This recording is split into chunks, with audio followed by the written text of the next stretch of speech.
आम्ही शुभाचे मावळे। प्रकरण 72 अपघात। रुद्रमाळेवर म्हणजेच वज्रगडावर मोगली निशाण चढलेले पाहून मिर्झाराजे खुश झाले। दिलेर खानाला तर फारच आनंद झाला। आता वज्रगडावरून पुरंदराच्या बाले किल्ल्यावर व मोर्चावर तोफा बंदुकांनी भयंकर मारा करून सबंध पुरंदरच काबीज करून टाकल्याची स्वप्नेही त्याला पडू लागली। कारण वज्रगड म्हणजे पुरंदरची किल्लीच त्याच्या हाती आली होती। अब्दुल्ला खान, फते लष्कर आणि महिली या तोफांनी वज्रगडाचा फारच लवकर बळी घेतला। जर या तोफा माणसांप्रमाणे हाडामासांच्या सजीव असत्या तर खानाने त्यांच्या पाठीत थोपाटल्या असत्या, त्यांना भरजरी झुली पांघरल्या असत्या, त्यांच्या गळ्यात मोत्यांचे कंठे घातले असते। पण दिलेर खानाने या तोफा डागणाऱ्या अचूक अंदाजाच्या गोलंदाजांना, किल्ल्यावर हल्ले करणाऱ्या आपल्या शूर हिम्मत बहादुरांना मोठ्या खुश कलेजाने मोठी मोठी बक्षिसे व मानाचे परचे दिले, खुशी केली। आता पाळी पुरंदराची। दिलेर खानाने वज्रगडावर दारुगोळा चढविला। शिवाय पायथ्याशी असलेल्या मोगली फौजाही पुरंदरावर हल्ले चढवितच होत्या। पाठीकडून म्हणजे गडाच्या दक्षिणेकडून दाऊद खान कुरेशी आणि गडाच्या छातीवर म्हणजे उत्तरेकडून कुंवर किरीत सिंह वगैरे सरदार गडावर बंदुकांचा, बाणांचा, हुक्क्यांचा भयंकर मारा करीत होते। पुरंदराला क्षणाचीही विश्रांती नव्हती। वज्रगडावरूनही आता बालेकिल्ल्याच्या ईशान्य भागावर तोफांची सरबत्ती सुरू झाली। हा ईशान्य भाग म्हणजे कंदकडा।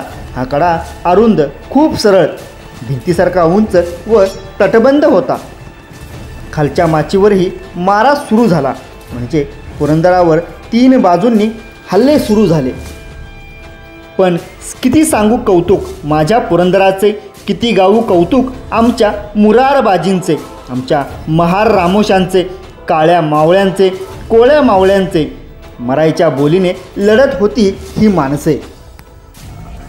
गडाला अवशवंत करण्यासाठी मृत्यूला हुलकावण्या देत देत गडाच्या शत्रूंना टिपून मारित होती। आपला सक्का धाकटा भाऊ वज्रगड पडला याचे दुःख पुरंदरगडाला फार होत होते, पण तरीही तो हताश नव्हता झाला। मिर्झाराजांनी तर उत्साहाने वज्रगड घेतल्याची खबर दिल्लीला पाठवली। शिवाय मागणी केली की उत्तम व मोठ्या मोठ्या तोफा ताबडतोब पाठवा। फते झाल्याची खबर जेव्हा औरंगजेबाला समजली तेव्हा त्याने फते मुबारकी साजरी केली आणि ताबडतोब तोफखान्याला हुकूम फरमाविला की मोठ्या तोफांची फैयर दख्खनवर रवाना करा।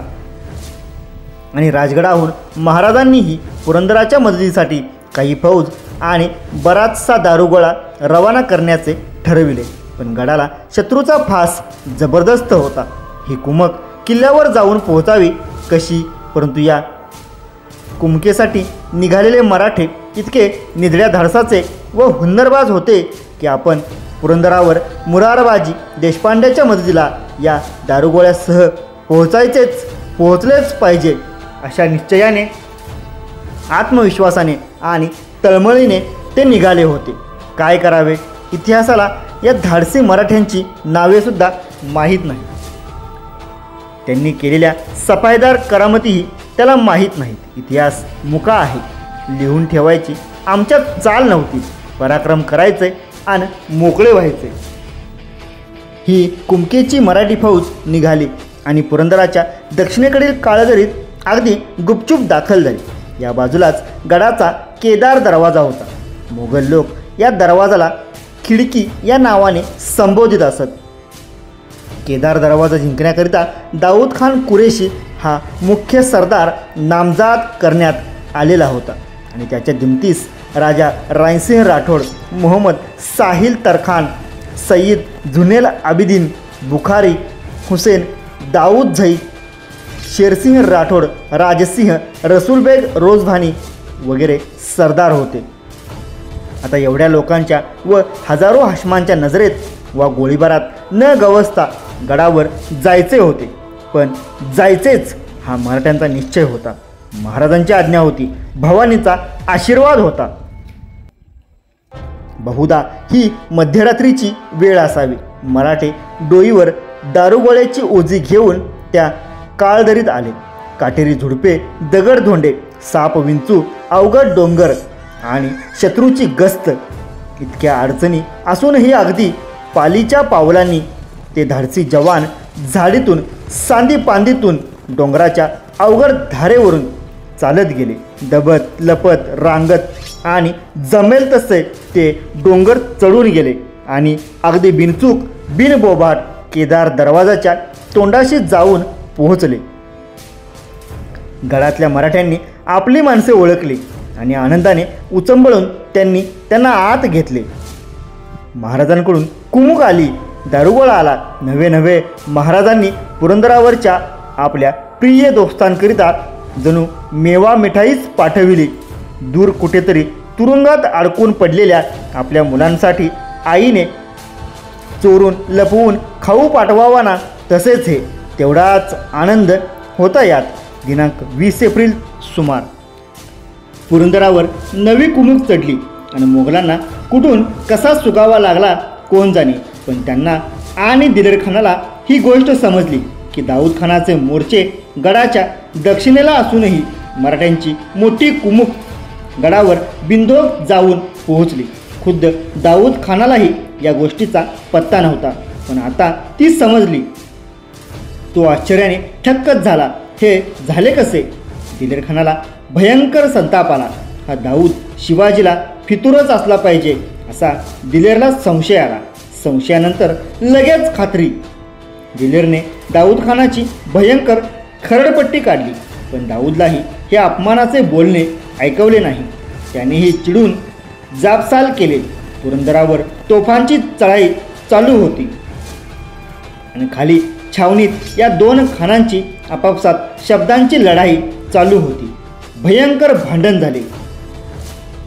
मिर्झाराजांना सर्व समजले, पण सासरची दोन माणसे भांडत असताना सुनेने जसा जपूनच त्यात भाग घ्यावा, तद्वत मिर्झाराजे दोघांनाही गोंजारून समजावून सांभाळून घ्यायचा प्रयत्न करू लागले. राजांनी अखेर दाऊद खानाला दक्षिणेकडील मोर्चावरून बदलून खास आपल्या फौजेत दाखल करून घेतले व दाऊदच्या जागी पुरदिल खानास व शुभकर्ण बुंदेलास नेमले. पण प्रश्न एवढ्याने मिटला नाही. दाऊद खानाचे असंतुष्ट व चिडलेले मन गप्प बसेना. त्याने असे स्पष्ट बोलावयास सुरुवात केली की पुरंदर किल्ला जिंकला जाणे ही केवळ अशक्य गोष्ट आहे. हा वेढा म्हणजे दुसरे तिसरे काहीही नसून माणसांचा नाश आणि पैशांची उधळपट्टी आहे. झाले, आता काय करायचे? हा घरचा आहेर दिलेरखानाला फारच झोंबू लागला. दाऊदच्या अशा बोलण्यामुळे वेड्याचे काम निरुत्साही होत आहे अशी दिलेरखानाची तक्रार सुरू झाली. मिर्झाराजांना हा नवीनच पेच पडला. दाऊद खान म्हणतो तेही खरे आणि दिलेरखान म्हणतो तेही खरे, पण रागवायचे कोणावर? या सर्व गोष्टींवरून दिलेरखानाची केवढी भयंकर तगमग किल्ला जिंकण्यासाठी चालली होती हे अगदी स्पष्ट दिसते.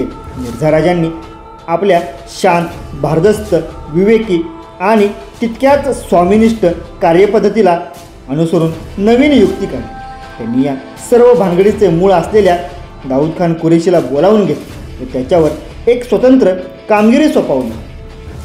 शिवाजीराजाच्या मुलखात घुसून लुटालूट व जाळपोळ करून सापडतील तेवढी माणसे कैद करून आणण्याची ही कामगिरी होती. दाऊद खानाच्या हाताखाली मिर्झाराजांनी स्वतःचे खासे 400 स्वार दिले. शिवाय राजा जयसिंह राठोड, शर्जे खान, अमरसिंह, चंद्रावत, मोहम्मद साहिल खान, सईद झुन्नेल, आबिदीन बुखारी या सरदारांस दिले. शिवाय स्वतःच्या खास निस्बतीचा सरदार अचलसिंह कछवाहा यालाही राजाने दाऊदच्या दिमतीला दिले. एकूण फौजेची रक्कम 7,000 घोडेस्वार झाले. हे 7,000 स्वार घेऊन दाऊद खान पुरंदराच्या पायथ्यापासून निघाला. दिनांक 25 एप्रिल 1665 स्वराज्याच्या नासाडीकरिता. यावेळी कुतुबुद्दीन खान हा जुन्नर ते लोहगड या मावळ पट्ट्यातील स्वराज्यात नागवा नाचत होता. आपल्या मागची एक ब्यात गेलेली पाहून दिलेर खान अधिक जोराने पुरंदराच्या मागे लागला. मुरारबाजीही गप्प नव्हता. संधी साधून तो मोगलांवर आपले लोक सोडित होता. एका रात्री तर गडावरच्या त्याच्या मराठ्यांनी गुपचूप उतरून खुद्द किरीतसिंहाच्या मोर्चावरच धाड घातली. परंतु स्वतः कुंवर किरीतसिंह सावध होता.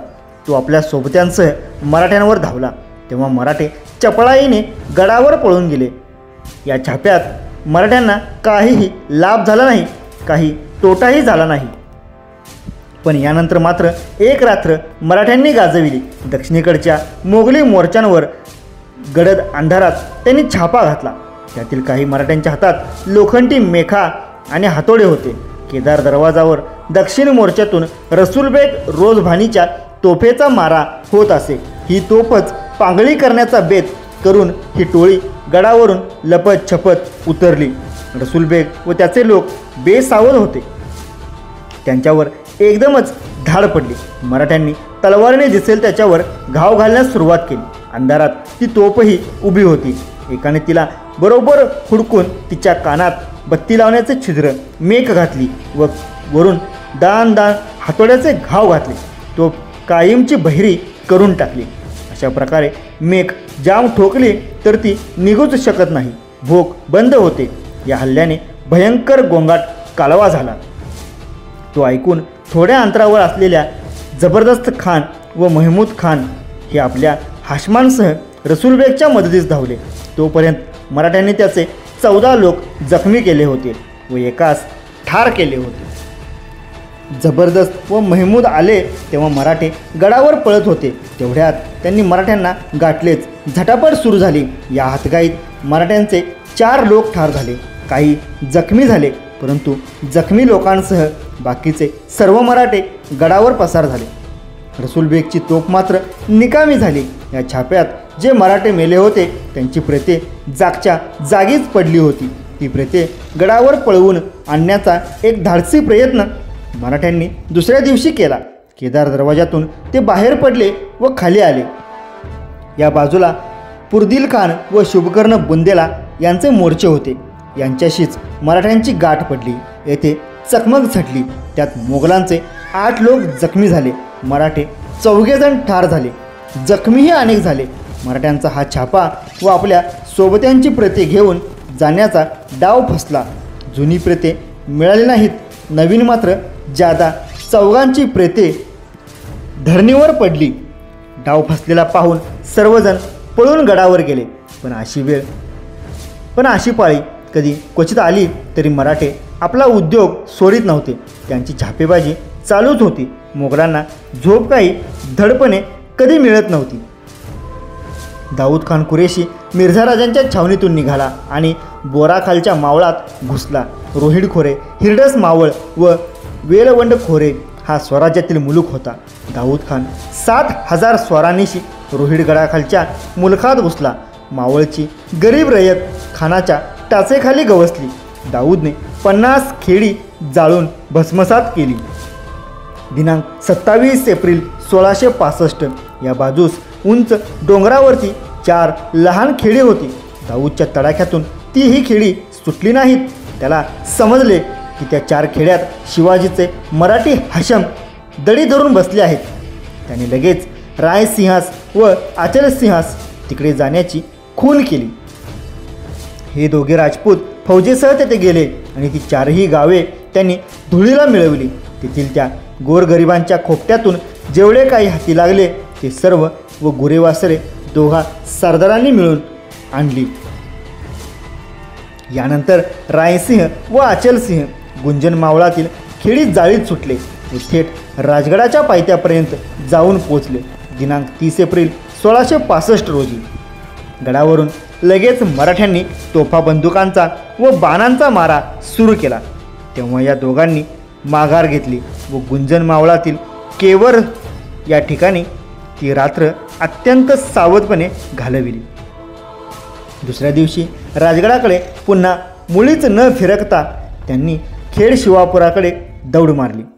खुद्द दाऊद खानाने खेडेवाऱ्याच्या मावळात अतोनात जाळपोळ व लुटालूट केली. याचवेळी कुतुबुद्दीन खान पौड खोऱ्यात लूट करीत व आगी लावीत खेडी उद्ध्वस्त करीत होता. लोकांना कैद करून व त्यांची गुरे पिटून आणत होता. लवकरच दाऊद व कुतुब या दोघा खानांची युती झाली. पुण्याजवळ दोघेही एकत्र आले. दिनांक 5 मे 1665 व तेथून लोहगडाकडे दोघेही दौडले. लोहगडाच्या जवळपास हे दोघे खान पोहोचतात न पोहोचतात तोच किल्ल्यातून एकदम 500 स्वार 1000 पायदळ बाहेर पडले व त्यांनी मोगलांवर छापा घातला. कापाकाप सुरू झाली. ही गोष्ट दाऊदला समजली. तो पिछाडीस होता. त्याने रायसिंह कुतुब व अचलसिंह या तिघांना मराठ्यांवर हल्ला करण्यास फरमाविले. हे तिघे मराठ्यांवर चालून गेले. तेव्हा मराठी फौज आपले काम आटपून पुन्हा लोहगडावर हरणांच्या वेगाने पसार झाली. या छाप्यात मराठ्यांचेही काही लोक ठार झाले. लोहगड, विसापूर, तुंग व तिकोना या 4 किल्ल्यांचा आसमंत कुतुब व दाऊद यांनी जाळून बर्बाद केला. असंख्य गुरे धरून नेली. इतकी गुरे पळवून आणून हे मोगल त्या गुरांचे करीत तरी काय हे केवळ देवच जाणे.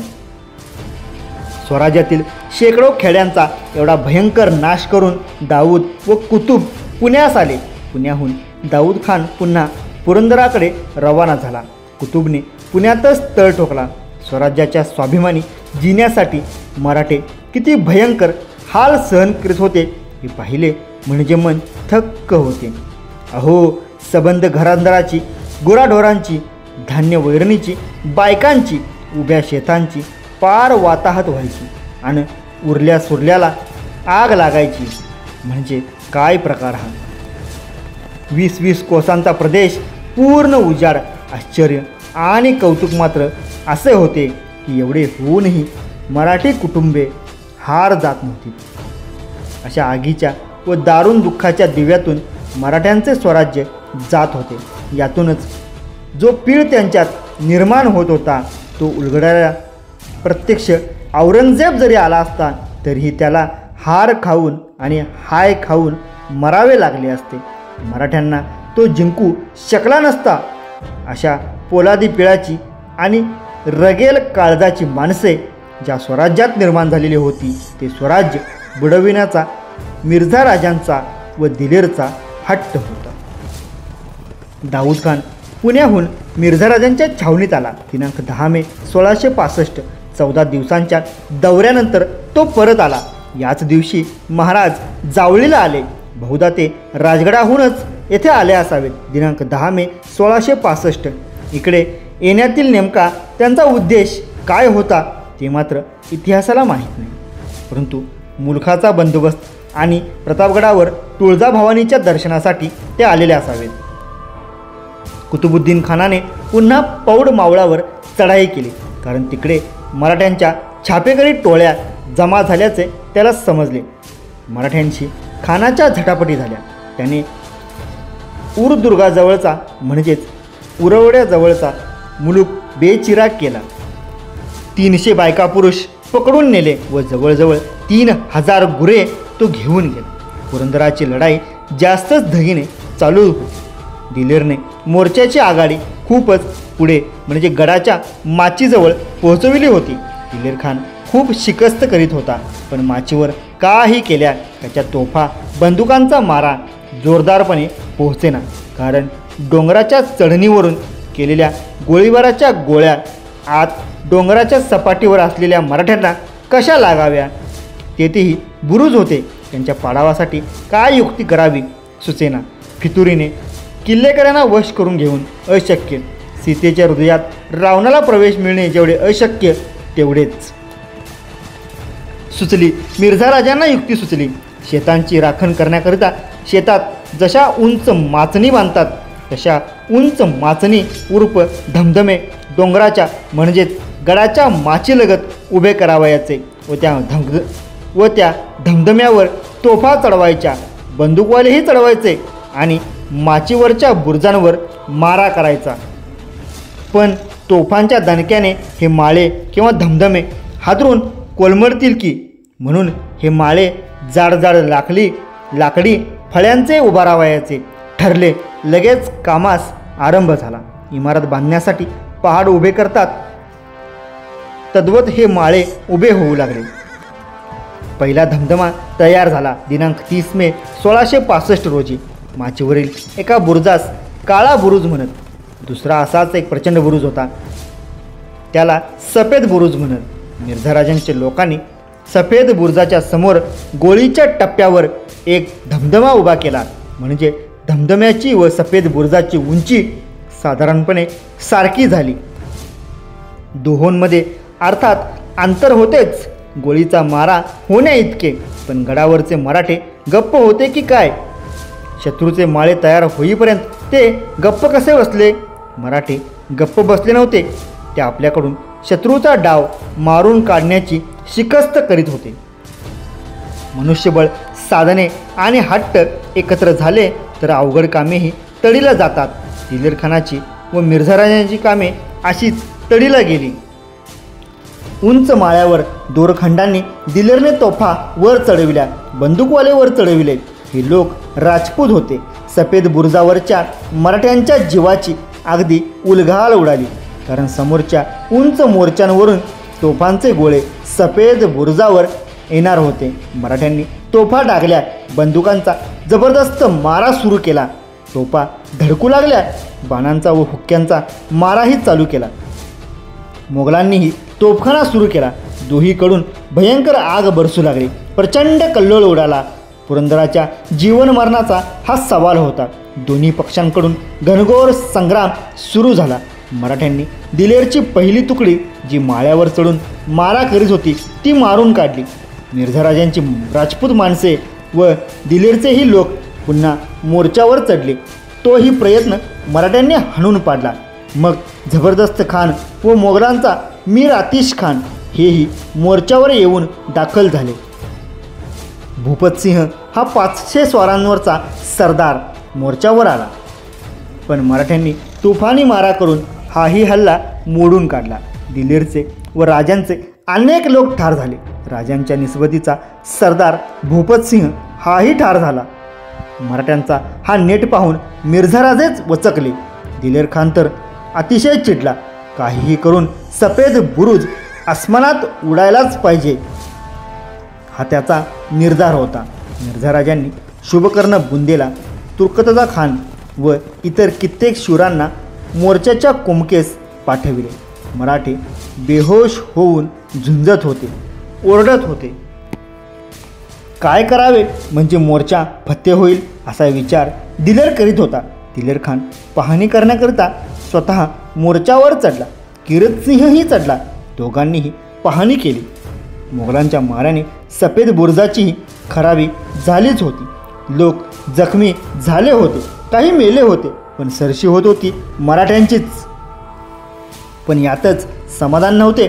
माचीपर्यंत आलेल्या दिलेर खानाला त्याच्या फौजेसकट हाकवून दिल्याशिवाय खरी सरशी होणार नव्हती, खरे समाधान होणार नव्हते. दिलेर खानाने पाहणी करून एक भारी किमतीचा अवघड बेत योजला. पडेल ती किंमत खर्ची घालून सफेद बुरुजाखाली खणावे असे त्याने ठरविले.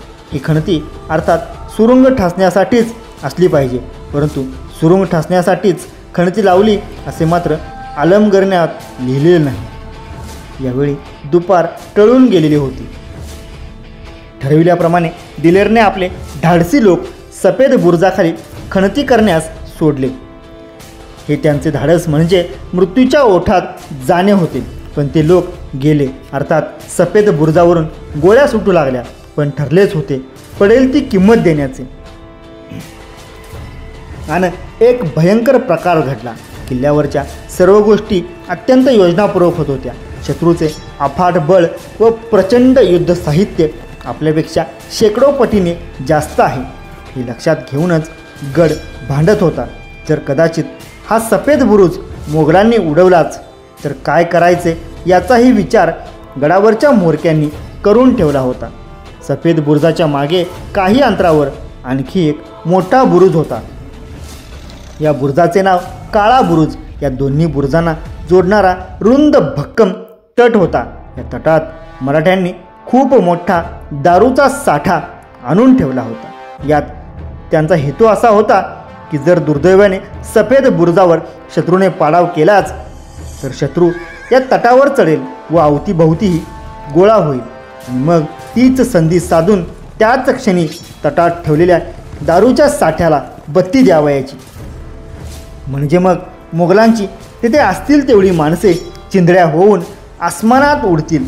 असे हे पुढचे धोरण राखून मराठी म्होरक्यांनी ही योजना केली होती. अर्थात मुरारबाजी, पुरंदरचा किल्लेदार वगैरे मंडळीच या म्होरक्यात होती. सूर्य मावळत चालला होता. सफेद बुरुजावरून एकंदर 80 मराठे मोगलांवर मोठ्या हिरिरीने मारा करीत होते. लांब अंतरावर मोगलांचे सरदार व स्वतः दिलेर खान आणि किरीत सिंह उभे होते. सफेद बुरुजावरच्या 80 मराठ्यांचे लक्ष खणतीसाठी आलेल्या शत्रूवर होते. एवढ्यात धडाड धाडधाड धडाड प्रचंड धडाका उडाला. काय घडले, कसे घडले हेही कोणाच्या एकदम ध्यानात येईना. सफेद बुरुजावरचे 80 मराठे चिंधड्या होऊन आसमानात उडाले. तटाचे दगडधोंडे एकदम फवाऱ्यासारखे चौफेर उधळले गेले. मोगलांना उडविण्याकरिता ठेवलेला दारुगोळा एकाकी भडकला आणि त्यात एका मुठीने मृत्यूने 80 मराठ्यांचा घास घेतला. आकाश फाटले, जमीन दुभंगली. पुरंदर गदगदा हादरला. एकच क्षण लखलखाटाने डोळे दिपले, कान फुटलेले, बहिऱ्यांच्याही कांठळ्या बसल्या. अंधेरी आली. धुराचा प्रचंड लोट आभाळात चढला. पुरंदरावर भयंकर कल्लोळ उडाला. दिलेर खानालाही उमजेना की हे झाले तरी काय. ध्यानी नसता मराठ्यांचा एवढा विध्वंस उडाला. कागदाच्या कपट्याप्रमाणे मराठ्यांच्या चिंधड्या उंच उडाल्या. पुरंदरगडाची स्थिती वेड्यासारखी झाली. दिलेर खानाच्या ध्यानात सारा प्रकार आला. स्वतःच्या बुलंद नशिबावर तो निहायत खुश झाला. खुदाची एकदम मेहनजर झाली. 1000 माणसे महिनाभर झुंजून जे साधले नसते ते केवळ खुदाच्या इनायतीने घडले. या आली रहमानुरहीम बिस्मिल्ला. खुदा मदत, खुदा मदत, खुदा रहमदिल आहे. दिलेरच्या शूर बहादुरांनाही अवसान चढले. त्यांनी लगेच त्या काळ्या बुरुजावर हल्ला करण्याची ईर्ष्या धरली. सफेद बुरुज उडाल्यामुळे काळा बुरुज आता उघडा पडला होता, पण अंधार पडत चालला होता आणि मिर्झा राजांचे मत असे पडले की आत्ताच हल्ला चढवू नये. हल्ला करण्यासाठी उठलेल्या शिपायांना त्यांनी तसे करू दिले नाही. मात्र आपला मोर्चा सफेद बुरुजापाशी नेण्याचा हुकूम तेवढा त्यांनी सोडला. लगेच मोगली मोर्चे सफेद बुरुजापाशी धावत दाखल झाले. तेथे त्यांनी मोर्चे उभे केले आणि समोर पाहतात तो काळ्या बुरुजावर मराठे लढण्याच्या तयारीने उभे असलेले त्यांना दिसले. अगदी थोड्याच वेळेपूर्वी एक प्रचंड अपघात होऊन आपल्या सैन्याचे, तटबंदीचे व युद्धाच्या आघाडीचेही अपरिमित नुकसान झालेले असूनही मराठे पुन्हा हिमतीने काळ्या बुरुजावर उभेच ठाकले होते. महाराजांनी त्यांना शिकविले होते ते हेच. एका संकटाने बेहिम्मत न होता पुन्हा ताज्या दमाने झुंजा, मारा, मारीत मारीत मरा. जीवनातला हट्ट सोडू नका. हट्ट मात्र उदात्त जिण्याचा, उदात्त महत्त्वाकांक्षेचा, उदात्त मरणाचा. सफेद बुरुजावरून मोगलांनी काळ्या बुरुजावर मारा सुरू केला. दारूच्या स्फोटाने पडलेले खिंडारही मोगलांनी बुजविले. एवढेच नव्हे तर काळ्या बुरुजाच्या उंची इतका उंच धमधमा बांधून त्यावरती 2 तोफा चढविल्या. काळ्या बुरुजावर जबरदस्त मारा सुरू झाला. या माऱ्याला मराठ्यांनी 6 दिवस तोंड दिले. तोफांच्या गोळ्यापुढे मराठ्यांची हिंमत हार खात नव्हती. पण शरीरे कशी टिकावीत. फार लोक मरू लागले. तेव्हा मराठ्यांनी आपली माणसे काढून घेऊन पुरंदराच्या बाले किल्ल्यावर नेली. पुरंदराची माची म्हणजेच खालचा किल्ला दिलेर खानाच्या जवळजवळ पूर्णपणे ताब्यात गेला. आम्ही शुभा